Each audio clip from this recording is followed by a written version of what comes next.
maybe I'm a little older than you, but like on YouTube, there's somebody like suffering from cancer, and I put a remark, I'll pray for you. I'll pray for your healing. It's the only thing I can do. And then I got replies back like, God doesn't exist. And, your prayers aren't doing anything. Have you come across stuff like that? Do you think that society's maybe declining in some spiritual way, or no? It's hard to say whether society's declining because I feel like that the problem of suffering and the problem of evil is one of the biggest problems that people have with the idea of an all-knowing, all-loving, all-powerful God. Because they see if he was really all-knowing, all-loving, all-powerful, he would stop the suffering of these people. right? But I don't necessarily see it as being that way, and I've heard a number of different explanations as to why God allows suffering to exist.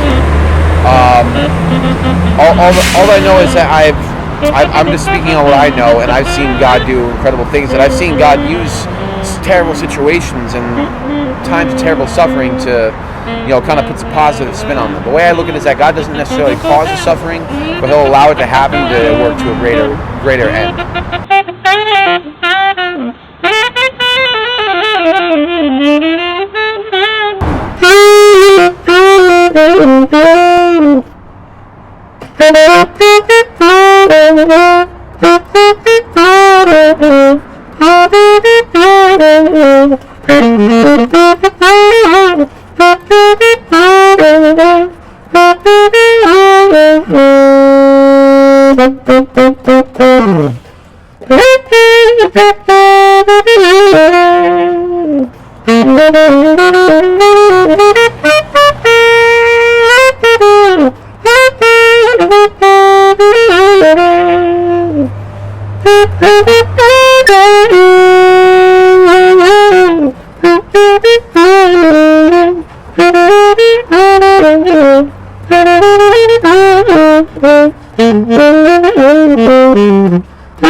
Well, my name is Sartorius. I'm from Bolton, Massachusetts, just a little bit outside of Boston. I've been spending the last month and a half or so touring the United States of America, playing my saxophone in the streets for tips in as many cities as I can. The two saxophones that I play are alto and tenor. They're two different sizes, two different pitch ranges. For alto, I listen to a lot of Cannonball Adderley as well as David Sanborn. I love David Sanborn's tone. On tenor saxophone, I love listening to Dexter Gordon and Michael Brecker. Unfortunately, the only one out of that list that's still alive is David Sanborn. Dexter Gordon and Cannonball Adderley were kind of classics and sort of the younger sort of innovators of jazz on their respective instruments, and they were active in the 50s and 60s mostly.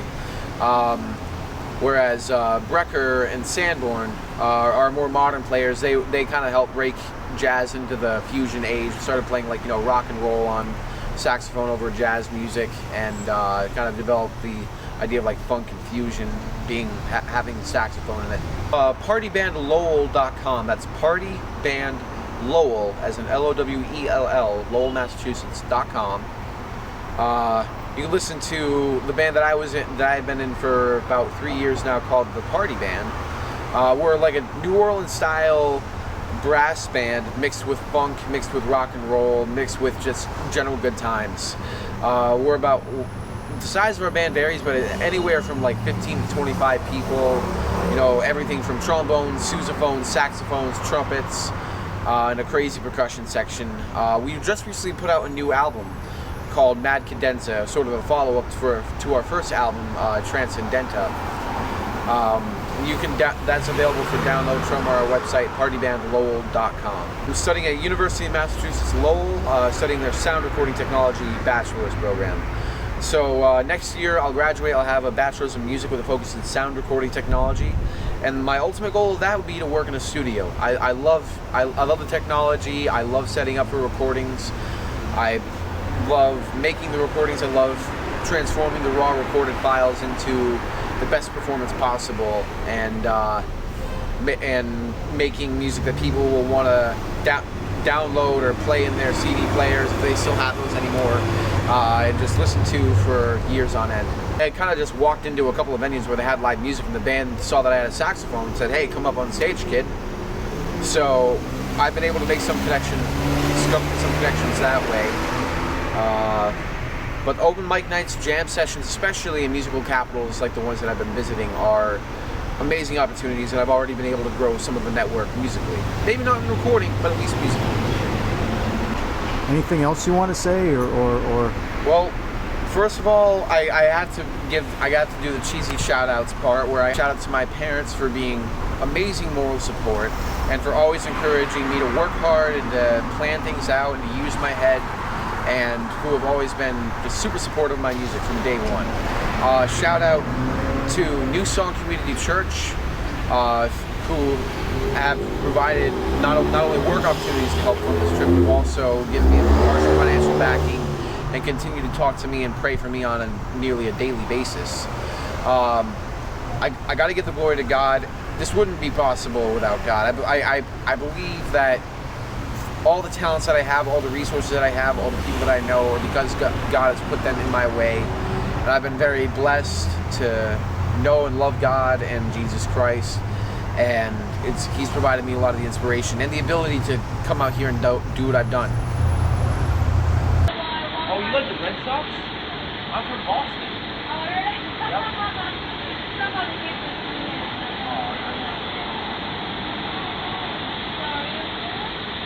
Yeah, I'm studying sound recording at University of Massachusetts Lowell. Oh, really great. From Absolutely here? Exactly. Oh, good. Yeah, good job. Thank you so much. Yeah. What's your favorite song? What would you like to hear? I don't really know. I think maybe is fine. Okay.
Bye bye.